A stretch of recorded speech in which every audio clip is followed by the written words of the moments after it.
gas in mines. So where is this leading? We're going to have big quakes around the New Madrid well before the West Coast does its adjustment. The North American continent is currently being bowed, with Mexico pulled west, so a bow is formed all the way from Alaska to the tip of Mexico. At some point, the New Madrid will give way in fits and starts at first. After major adjustments in the New Madrid fault lines, the West Coast will start to adjust, relieving the tension in the bow. There is pressure along the West Coast, of course. This will only result in the predictable volcanic increases and West Coast earthquakes. But the primary drama preceding the pole shift will be the ripping action that a plate unable to move must endure. The notable area of catastrophe during this is the eastern half of the continental U.S. From Houston to Chicago to New England, the diagonal pole will tear the underpinnings of cities.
When studying ancient warnings, one would find it difficult to overlook writings from the Bible, which shockingly provide warnings of a worldwide devastation and also hint to a pole shift occurring, described as taking place before what most people refer to as Armageddon, a worldwide war for resources and survival.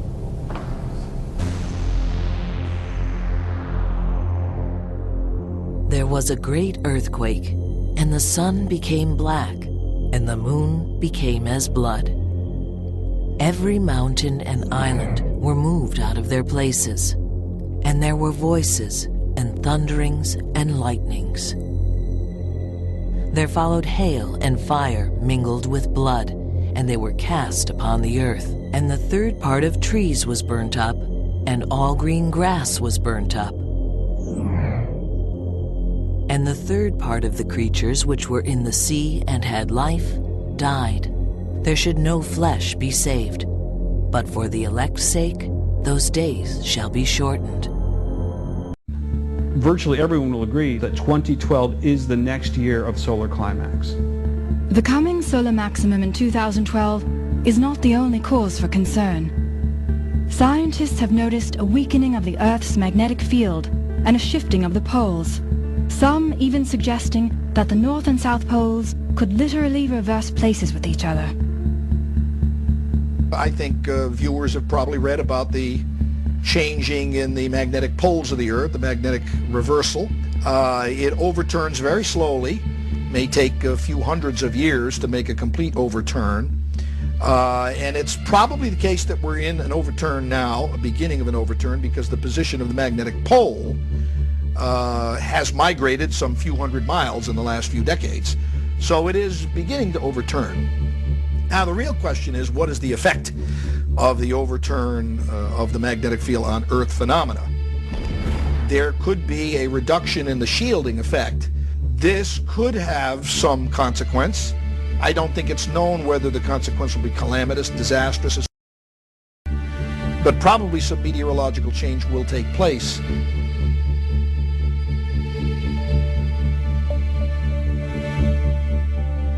This planet has at its heart a ball of molten iron with enormous mass and weight, which is also spinning inside the Earth itself. Is it possible that there's some interruption in this spin, perhaps to do with magnetism, perhaps to do with solar magnetism, which literally capsizes the Earth? I wouldn't rule it out entirely, and there's much that's come down to us from the past that suggests that. Lots has been said about a potential pole shift. It seems clear that the poles are beginning to move at rates that have not ever been measured before. Whether or not this is the beginning of an actual pole shift or more, how long this all will take, I don't think anybody can say. We all know, of course, that there's earth changes taking place, polar caps melting, and what most people don't realize is this is a solar system-wide phenomena. The polar caps on Mars are melting. The outer planets are more luminescent, meaning they're heating up. So something is definitely happening. This phenomenon is called pole shift, in which the entire mantle of the Earth would shift in a matter of days, perhaps hours, changing the position of the North and South Pole, causing worldwide disaster. Earthquakes would rock every continent. Massive tsunamis would inundate coastal cities. It would be the ultimate planetary catastrophe. As unlikely as this theory seems, it is backed by science. Albert Einstein first suggested it in 1955. And a new study from Princeton University reveals that the poles have shifted before. The North Pole rested in the middle of the Pacific, placing Alaska at the equator. Even if this pole shift took place slowly over years, it would result in global climate change and shifting sea levels. If it took place rapidly, it would mean planet-wide disaster and mass extinction of species.